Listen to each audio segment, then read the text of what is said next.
সরকার আমাদেরকে যে জায়গায় লাগাবে ওই জায়গায় কিন্তু আমরা কাজ করব। কিন্তু আমরা স্পোর্টসম্যান, আমরা যারা খেলার সাথে জড়িত, স্পোর্টসম্যানরা কোনোদিন খারাপ কাজ করে না। কিন্তু দেখেন, স্পোর্টসম্যানরা ডাকছে সকালে 7টার ভিতরে, এরা সব 6টার ভিতরে চলে আসছে কিন্তু ফিট। স্পোর্টসম্যানদেরকে আমি অনেক অনেক ধন্যবাদ জানাই, কারণ এরা খেলা পাগল মানুষ। এরা যেই জায়গায় ডাকে এদেরকে সব জায়গায় পাওয়া যায় স্পোর্টসম্যানদের। আমি as a president of rugby federation union, আমি এইসব কথাগুলো কেন বলি? এনকারেজ করার জন্য। স্পোর্টসম্যানরা কোনো খারাপ কাজের সাথে লিপ্ত হয় না, কিন্তু কিভাবে আমরা খেলার জায়গায় পৌঁছাইতে পারি, এটাই হচ্ছে আমাদের টার্গেট। দেশটাকে যদি পরিবর্তন করতে হয় তাহলে খেলাধুলার মাধ্যমে কিন্তু দেশটাকে একটা পরিবর্তন, বিশাল একটা পরিবর্তন করে নেওয়া যায়। কারণ খেলাধুলার উপরে আর কোনো কিছু নাই।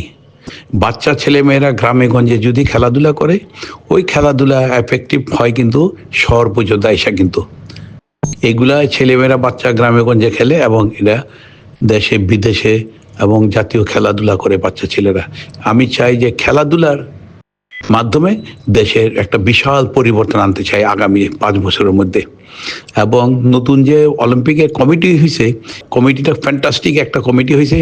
এই কমিটি থেকে আমরা অনেক কিছু আশা করি এবং ওনারা করবে। আমার সাথে অলিম্পিকের সবাই সাথে কথাবার্তা হয়েছে, প্রেসিডেন্ট থেকে আরম্ভ করে এরা সবাই সব ধরনের কোঅপারেশন করবে অলিম্পিক থেকে। আমি আমার বক্তব্য এই জায়গায় শেষ করলাম। Thank you. দেখেন আজকে বিশাল বিশাল অর্গানাইজ করেছে, আপনি দেখেন কিভাবে করলো, দেখেন। Thank you. আসসালামু আলাইকুম।